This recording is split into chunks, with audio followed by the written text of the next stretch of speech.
What if the greatest heroes humanity ever created were built by first destroying everything human inside them? They call them angels of death. The Emperor's finest, living icons carved into cathedral walls and whispered about in prayer. To the citizens of the Imperium, Space Marines are not men, they are miracles. They descend from the void clad in ceramite and fire, towering over ordinary soldiers like gods made flesh. Wherever they walk, enemies break. Wherever they fight, humanity survives. That is the story everyone is told. That is the lie that keeps the Imperium breathing. Because no one ever tells you what must be cut away to create a Space Marine. From the very first moment a child is chosen, the truth begins to rot beneath the surface. The Imperium does not ask whether the boy wishes to become something more. It does not explain the cost. It does not describe the organs that will be forced into his body, the surgeries that will crack his bones and rewrite his nerves, the memories that will be buried so deeply they might as well be dead. It only offers honor, duty, and the promise that he will be remembered. And for a child raised on war and hunger, that is more than enough. The myth begins with salvation. Worlds on the brink of annihilation are saved by warriors who cannot feel fear. Battles that should be lost are won by bodies that refuse to die. The Space Marine is presented as the perfected human, a vision of what mankind could become if it were strong enough, disciplined enough, pure enough. But perfection, in the Imperium of man, is never achieved by refinement. It is achieved through removal. Piece by piece, organ by organ, the human body is judged insufficient. The Imperium does not believe humanity is strong enough to survive the galaxy as it is. The universe is hostile, cruel, and filled with things that want mankind extinct. So the Emperor did not create defenders who were more human. He created defenders who were less emotional, less fragile, less capable of doubt. The Space Marine is not an evolution. He is a reduction, a narrowing of purpose until nothing remains but war. And the most horrifying part is that it works. The organs implanted into a Space Marine are spoken of as gifts, sacred enhancements passed down from the Emperor himself. Each one has a name, a function, a justification. A second heart to pump more blood, new lungs to breathe poison, reinforced bones to withstand impact. Every change is framed as necessity. Every alteration is described as mercy. Yet no one ever asks what happens when a body becomes a shrine to survival and nothing else. No one asks what happens to the boy who lived there before. Because the truth is this: Space Marines are not forged in glory. They are carved out of children who are never allowed to grow into men. Long before the first incision, the process begins by teaching them that pain is proof of worth, that obedience is virtue, that hesitation is weakness. By the time the organs arrive, the mind has already been prepared to accept anything, no matter how monstrous, as long as it serves the Imperium. The Imperium calls this transformation holy. But holiness implies transcendence. This is something else entirely. This is sacrifice without consent, survival without joy, existence without self. Every Space Marine carries within him organs that were never meant to coexist inside a human body. They strain against each other, override natural processes, and demand constant balance. His body is a battlefield long before he ever steps onto one. And if the organs fail, if they reject, mutate, or break, the Imperium does not mourn. It records a loss and moves on. Failure is not a tragedy. It is an acceptable cost. The public will never know how many die screaming on operating tables, how many bodies are burned because they could not endure the Emperor's gifts. How many minds collapse under the weight of instincts that no longer belong to them. These numbers are not shared. They are erased. The Imperium cannot afford doubt. So instead, it tells a simpler story. It tells of heroes. It tells of noble warriors who willingly gave everything to protect mankind. It does not tell you that willingness is irrelevant when the choice is taken before you are old enough to understand it. It does not tell you that the organs inside a Space Marine do not make him more alive, they make him harder to kill. There is a difference, and it is a difference measured in suffering. Because once the process begins, there is no turning back. The organs cannot be removed. The changes cannot be undone. The body adapts or it dies. The mind conforms or it breaks. A Space Marine does not retire. He does not return home. He does not grow old surrounded by family. He marches until he falls, and even then, his gene seed is harvested so the cycle can begin again in another child. This is not heroism. This is consumption. The Imperium survives by feeding its future into a machine that was never designed to stop. And the Space Marine, glorious, terrifying, immortal in legend, is both the product and the proof of that truth. A weapon shaped like a man, filled with organs that ensure he can never truly be one again. And this is only the beginning. Because to understand just how horrifying the truth really is, you must look closer, at the children who are chosen, at the bodies that are broken, and at the organs themselves. Not as blessings, but as evidence of how far humanity was willing to go, to keep breathing one more day. What kind of choice is it, when refusal has already been erased from your future? The Imperium insists that Space Marines are chosen. That word is repeated endlessly in recruitment chants and chapter records, carved into stone as if repetition alone can make it true. Chosen implies agency. It suggests that among billions, a select few rise because of strength, courage, or destiny. But the reality is far colder. Space Marines are not chosen because they are exceptional. They are taken because they are young enough to be reshaped. Across a million worlds, the search always ends in the same places. Feral planets where survival already demands brutality. Hive cities where children learn violence before they learn their own names. War-torn systems where death is so common it no longer frightens anyone. The Imperium does not look for innocence. It looks for resilience. A boy who has already learned to endure suffering is easier to break, and easier to rebuild. They come before puberty, before the body has settled into what it is meant to be. The bones are still growing. The organs are still adaptable. The mind is still unfinished. This is not coincidence. It is necessity. The implants will fail in an adult. The organs will reject a body that has already decided what it is. So the Imperium reaches into childhood and pulls out raw material. Trials are presented as tests of worth, but their true purpose is something else entirely.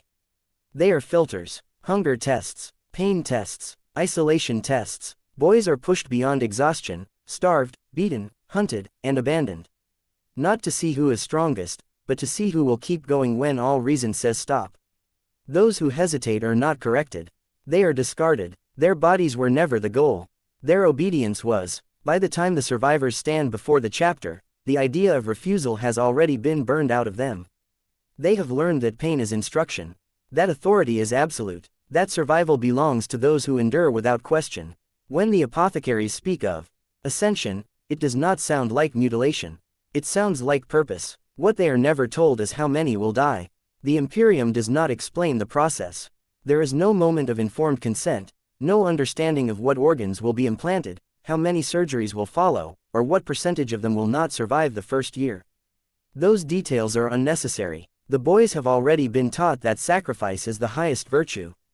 And if sacrifice demands their lives, then that too is acceptable.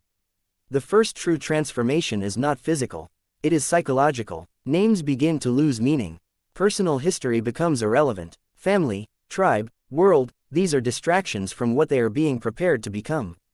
Hypno-indoctrination starts early, reshaping instincts and beliefs, planting reverence for the Emperor deep into the subconscious. Loyalty is no longer learned. It is embedded. This is where humanity begins to thin. They are taught that fear is shameful, that doubt is weakness, that compassion must never interfere with duty. Stories are told of legendary space marines who fought on after losing limbs, who held the line while their bodies failed, who died smiling because they served. These are not stories meant to inspire hope. They are warnings. This is what is expected of you. And the boys listen, not because they want glory, but because they want meaning. In a universe that has offered them nothing but suffering, the Imperium offers a role. A place. An identity stronger than hunger or loss. By the time the surgical chambers open, many of them no longer see the danger. They see a future. What they cannot see is that this future does not include them. Because once the organs are implanted, the person they were will begin to fade. Not all at once, not dramatically, but slowly, as instincts change and emotions dull. The Imperium does not need to erase the child immediately. It allows time to do that naturally. With each procedure, each lesson, each reinforcement of duty over self, the old life becomes quieter. And when the first incision is made, there is no going back. The Space Marine is not created in a single moment of transformation. He is assembled through a long sequence of irreversible decisions made by others, on behalf of a child who was never truly given a choice. The Imperium calls this destiny. But destiny does not require anesthesia, restraints, and a survival rate that would horrify anyone allowed to see the numbers. This is the foundation upon which every Space Marine stands. Not honor, not heroism, But children shaped into weapons before they are old enough to understand what has been taken from them. What happens when the human body is pushed past the point where survival was ever meant to be possible? The first surgeries are never described in detail outside the Apothecarion, not because the knowledge is sacred, but because it is inconvenient. The Imperium prefers its legends clean, and there is nothing clean about the moment a human body is open to make room for organs it was never designed to hold. This is where the myth of ascension collapses into something far more honest, controlled brutality. The candidates are restrained, not because they might resist, but because their bodies will convulse in ways no amount of discipline can suppress. Even with sedation, the pain is overwhelming. Bones are cut, muscles peeled back, organs removed or displaced to create space. The human form is treated as a framework, something to be modified rather than respected. From this moment on, the body no longer belongs to the one who inhabits it. The Imperium calls the implanted organs gene seed, a term that implies growth and inheritance. In reality, gene seed is both blueprint and leash. It carries the genetic legacy of the Primarchs, but it also ensures uniformity. A space marine is not allowed to become something new. He is forced to become something specific. Any deviation is unacceptable. The early implants are the most dangerous. The body has not yet adapted. The immune system does not understand what is happening. It attacks, rejects, inflames. Many candidates die here, not in battle, not in glory, but on cold surgical slabs, their bodies failing silently while apothecaries record data and move on. There are no funerals. There is no remembrance. The Imperium cannot afford to mourn raw material. Those who survive do not heal normally. Their recovery is accelerated artificially, forcing tissues to grow faster than nature intended. This rapid regeneration is not painless. Nerves misfire, muscles seize, bones ache as they thicken and lengthen. Sleep becomes fractured, haunted by half-formed instincts that are not yet understood. The body is learning a new language, and it learns through suffering. This is where the lie of strength becomes clear. The organs do not make the candidate stronger immediately. They make him unstable. Hormones flood the system, metabolism accelerates uncontrollably, growth is violent, uneven. The boy who entered the process begins to disappear under a body that no longer moves the way he expects it to. Limbs feel unfamiliar, balance shifts, reflexes misalign, the sense of self begins to fracture. The Imperium does not see this as a problem. Confusion makes obedience easier. Between surgeries, the candidates are not allowed comfort. They are trained, tested, and punished. Weakness is corrected harshly. Pain is framed as necessary adaptation. Those who complain are reminded that survival is privilege, not right. The message is relentless. Endure or be replaced. And many are replaced. Organ rejection is not rare. It is expected. Some bodies simply cannot adapt fast enough. Others mutate in unpredictable ways. Internal bleeding, systemic shock, neurological collapse. The apothecaries intervene only when recovery serves the chapter. When it does not, the body is written off. Efficiency demands it. This is the point where the Imperium's cruelty becomes methodical. Each death refines the process. Each failure provides data. The system improves not by reducing suffering, but by better predicting who can endure it. The end goal is not preservation of life. It is reliability of outcome. For those who live, something fundamental changes. Pain becomes constant background noise. The body is never at rest. Even in stillness, organs are adjusting, reinforcing, rewriting. The candidate learns to exist inside discomfort so persistent it stops being noticeable. This is not resilience, it is conditioning, and with conditioning comes detachment. The body is no longer trusted. Sensations are ignored unless they interfere with function. Emotional responses begin to dull, not because they are removed, but because they are inconvenient. Fear spikes during early procedures, then fades, not through courage, but through exhaustion. The mind adapts by narrowing its focus. Survive the next moment, obey the next command. By the time the first phase of implantation ends, the candidate has crossed a threshold he cannot perceive. He is still alive, he can still speak, he still remembers fragments of who he was. But his body is no longer human in any complete sense. It is a hybrid, held together by organs that strain against biology itself. This is not the making of a hero. It is the breaking of a body until it can be rebuilt as something else. What kind of life is created when the body is given more hearts, but the soul is given less room to breathe? The Imperium calls the next phase enhancement.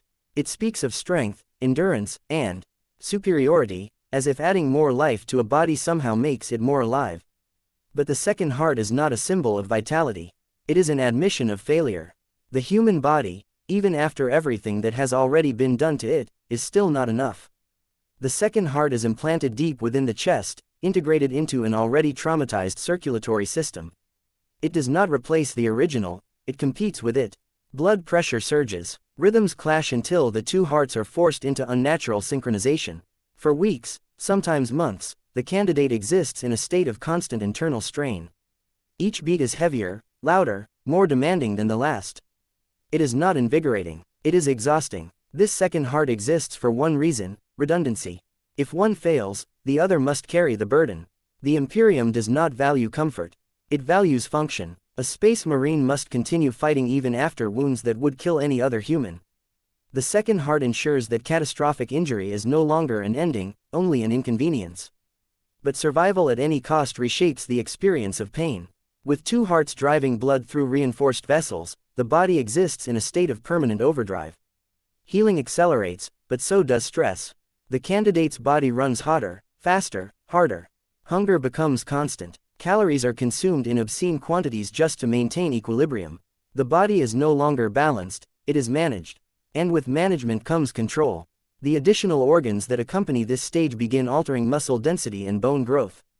Strength increases, but flexibility decreases. Movements become powerful but deliberate. The body is optimized for violence, not grace. Every physical improvement narrows the range of what the body is meant to do. Running, lifting, striking, these become effortless. Resting, relaxing, feeling, these become foreign. This is when many candidates realize something has gone wrong, even if they cannot articulate it. Their hearts do not calm. Their bodies do not truly sleep. There is always motion beneath the skin, a sense of pressure that never fades. The second heart does not allow stillness. It exists to keep the body ready, even when readiness is no longer needed. The concept of peace begins to lose meaning. Emotion follows the body. Fear responses become muted, not because courage has increased, but because adrenaline is always present. When every moment feels like the edge of combat, the body stops distinguishing between danger and safety. This is useful in war. It is devastating everywhere else. The candidate becomes distant, reactive, incapable of the slow emotional rhythms that define human connection. The Imperium praises this as discipline. What it never acknowledges is the cost. Two hearts do not make a man twice as alive. They make him twice as tired.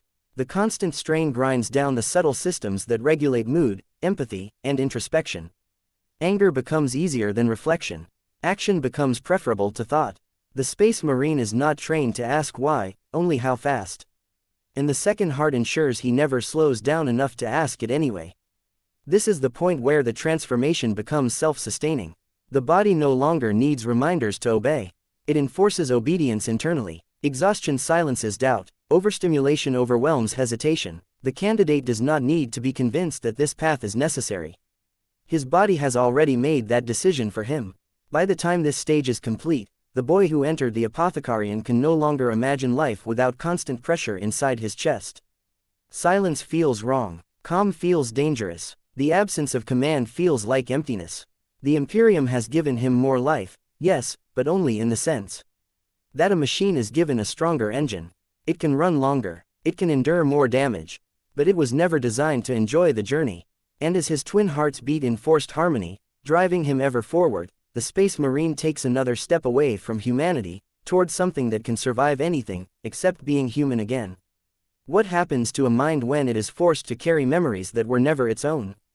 There is an organ implanted into the Space Marine that the Imperium rarely speaks of outside technical necessity. It is not celebrated in recruitment myths or carved into heroic murals. When it is mentioned at all, it is reduced to function, stripped of implication.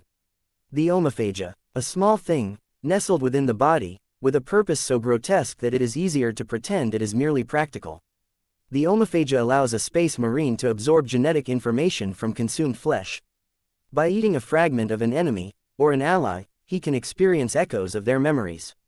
Tactical knowledge, emotional impressions, instincts. In theory, it is a battlefield advantage. A way to learn instantly. A way to adapt. In reality, it is a violation so complete it blurs the boundary between self and other. When the organ first activates, the experience is overwhelming. Memories do not arrive gently. They crash into consciousness without context or permission. Flashes of fear, pain, devotion, regret, entire lives reduced to moments and forced into a mind already struggling to remain intact.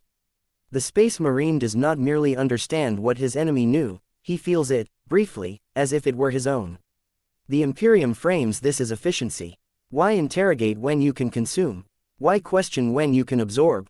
But no one explains how the mind is meant to contain memories that end abruptly in terror and death. No one prepares the Space Marine for the sensation of dying again and again inside his own thoughts.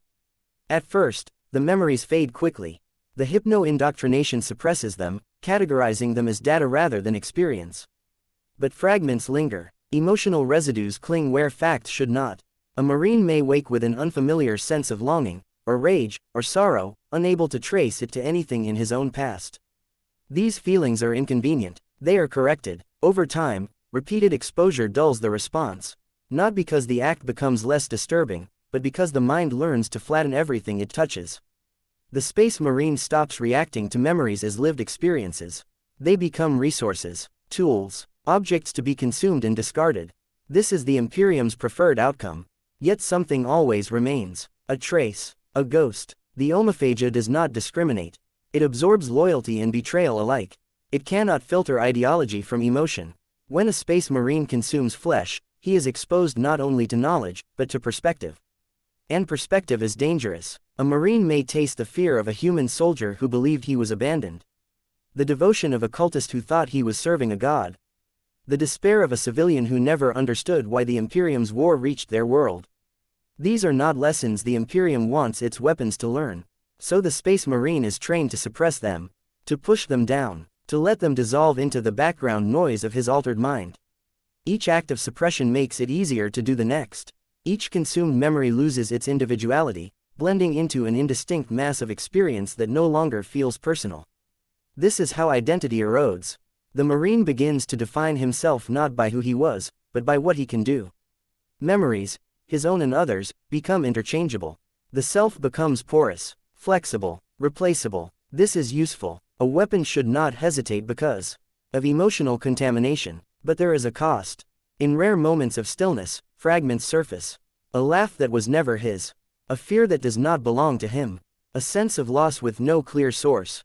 These moments are fleeting, crushed under layers of discipline and chemical regulation, but they are real. And they remind the Space Marine that his mind is no longer his alone. The Imperium would call this strength. The ability to carry countless lives within oneself and remain functional. But this is not strength. It is overcrowding. A mind stretched thin by experiences it was never meant to hold, held together only by constant suppression. The Omophagia ensures that the Space Marine is never truly alone inside his own head. He is a vessel for memories stripped of dignity, consumed and repurposed in service of endless war.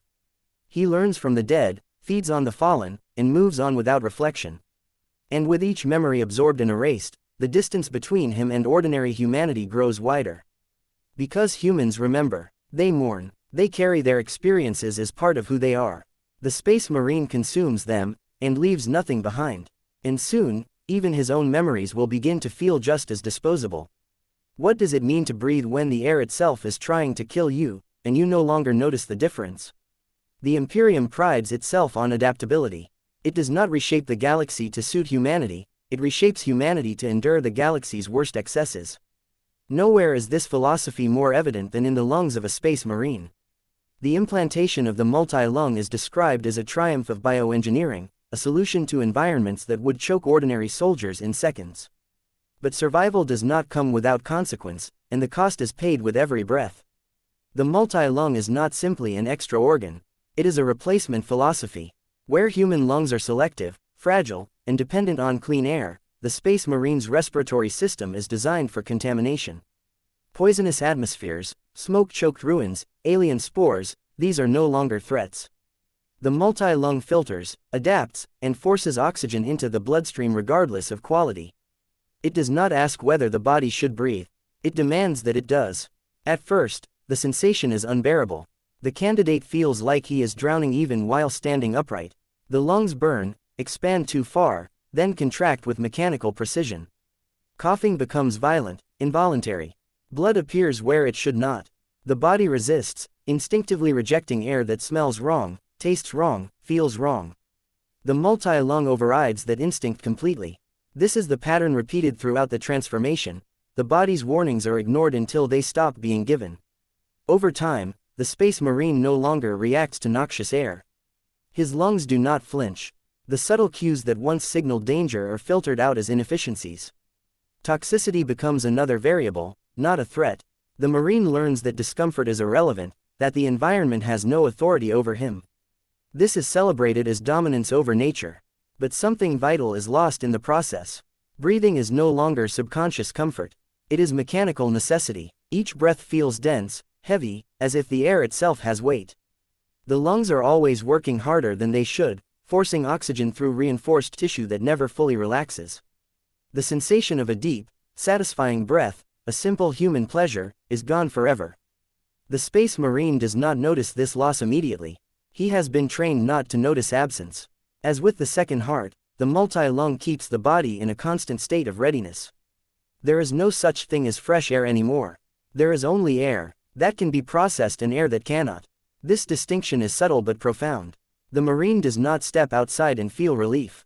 He does not inhale deeply and feel calm. The world no longer offers comfort through the senses. Emotion follows physiology. Breath and emotion are inseparable in human beings.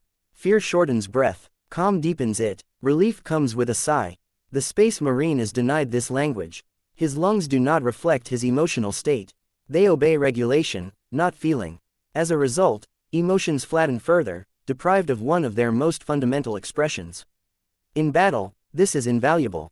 Smoke, gas, fire, none of it slows him. He advances through hellish environments as if they are nothing. The Imperium sees this and calls it resilience. What it does not see is the quiet erosion of sensitivity. The Marine's senses begin to categorize the world in terms of survivability rather than experience. Air is not pleasant or foul, it is viable or non-viable. Painful breathing is not alarming, it is expected. The body becomes an instrument that reports only what is necessary to continue functioning. This change bleeds into the mind. The Marine stops reacting to discomfort in others. Suffocation, panic, choking, these become abstract concepts. He understands them intellectually, but they no longer resonate. Compassion becomes harder when the body no longer shares in the vulnerability that defines it. And still, the Imperium presses on. The multi-lung is reinforced, refined, synchronized with the secondary heart and enhanced blood chemistry. The Space Marine becomes a closed system, capable of enduring atmospheres that would kill entire populations. This is not adaptation for exploration. It is adaptation for warfare in places that should never be fought over. By the time this phase is complete, the Marine can stand in poison clouds and feel nothing. He can breathe ash, spores, and chemical death without hesitation. He has conquered one more limitation of the human body. But conquest has a cost. Because once the body no longer reacts to the environment stops feeling real. The Space Marine moves through the world insulated from its dangers, its comforts, and its warnings. He exists apart from it, not within it. He can survive anywhere. He just can't truly live there anymore. And as his lungs draw in air that no human should ever breathe, the Imperium takes another quiet step toward creating something that can endure the galaxy, by stripping away yet another thread that once bound him to humanity. What becomes of a mind that is never allowed to rest, never permitted to dream, and never given the mercy of fear? Sleep is one of the last refuges of humanity. In sleep, the body repairs itself. In dreams, the mind untangles what it cannot face while awake. Fear, exhaustion, hope, regret, all of these find expression in that fragile space between consciousness and oblivion. The Imperium understands this, and it removes it deliberately. The implantation of the catalepsy node is presented as a marvel, an organ that allows a Space Marine to rest portions of his brain independently, remaining alert even when his body should collapse. On the surface, it sounds efficient. A warrior who does not need sleep. A sentinel who never truly lowers his guard. In war, this is priceless. In life, it is devastating. When the catalepsy node activates, the experience is profoundly disorienting. The body grows tired, but the mind refuses to follow. Muscles ache, eyes burn, thoughts begin to fragment, yet consciousness remains locked in place. The familiar descent into sleep never comes. Instead, awareness lingers in an endless half-state, neither fully awake nor fully at rest. The candidate learns quickly that exhaustion is no longer a signal to stop. It is simply another sensation to be ignored. Alongside this, the liman's ear alters balance and spatial perception, sharpening orientation to inhuman levels. The Space Marine always knows which way is down. He is never disoriented, never lost, never helpless. These changes sound empowering, but they serve a deeper purpose, the removal of vulnerability. Fear thrives on uncertainty, on darkness, on the unknown. The Space Marine is engineered to experience none of these fully. The Imperium does not remove fear outright. That would be inefficient. Fear is a useful motivator. Instead, it is flattened, regulated, reduced to a manageable stimulus. The Marine recognizes danger but does not feel panic. He understands risk but does not hesitate. His body does not betray him with shaking hands or racing thoughts. The survival instinct is rewritten to serve aggression, not avoidance. This is celebrated as courage. But courage, without fear, is not bravery. It is automation. As sleep disappears, so do dreams.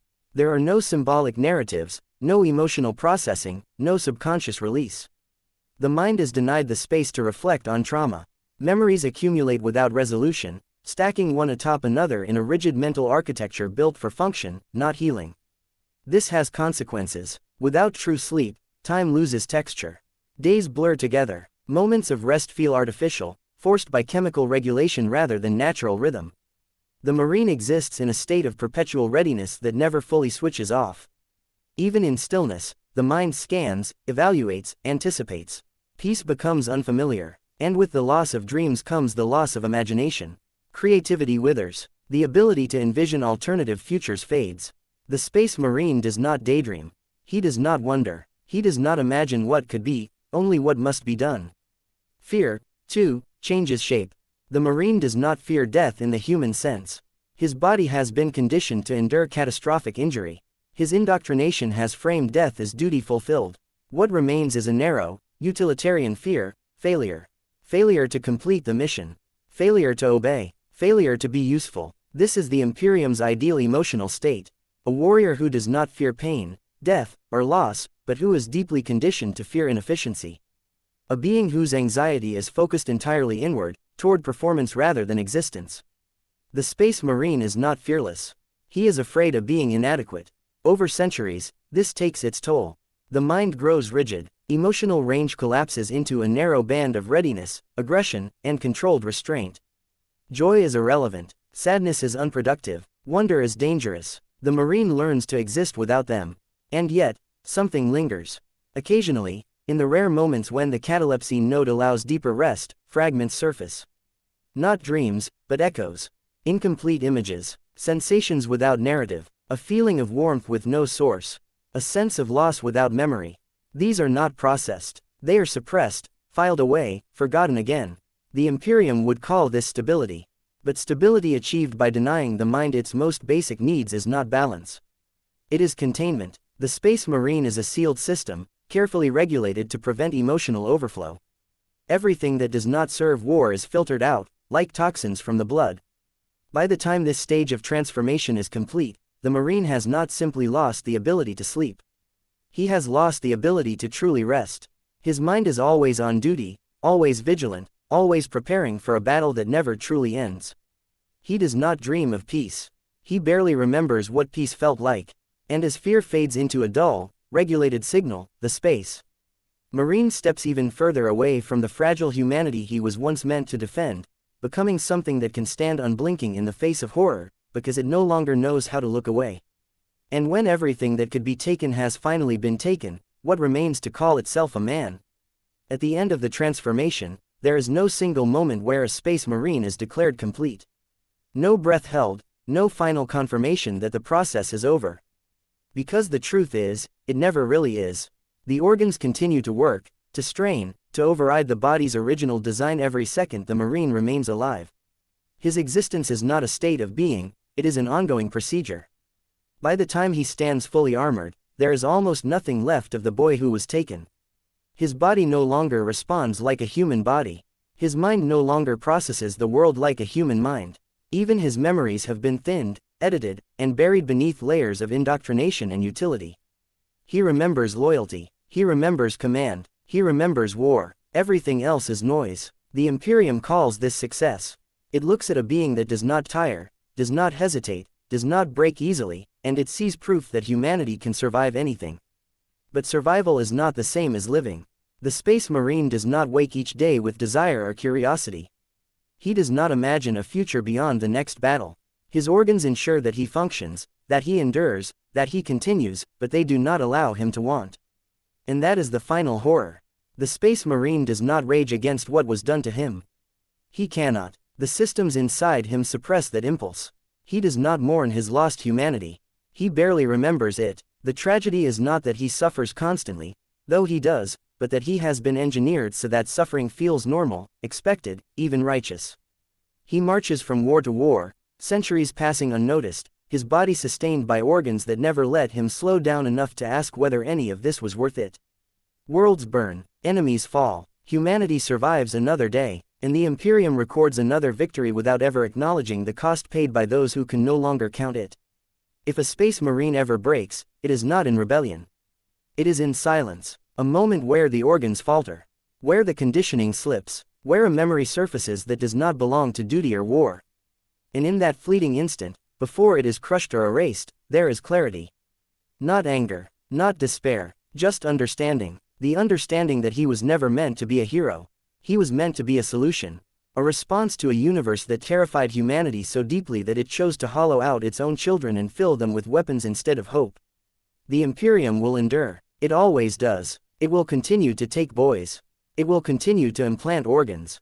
It will continue to tell stories of angels and glory and sacrifice. And most will never question them, because the alternative is too uncomfortable to face. That humanity survives by becoming something inhuman. That its greatest defenders are also its greatest victims. And that somewhere beneath layers of engineered organs and erased memories, every Space Marine is the echo of a child who was never allowed to choose whether the galaxy was worth saving at all.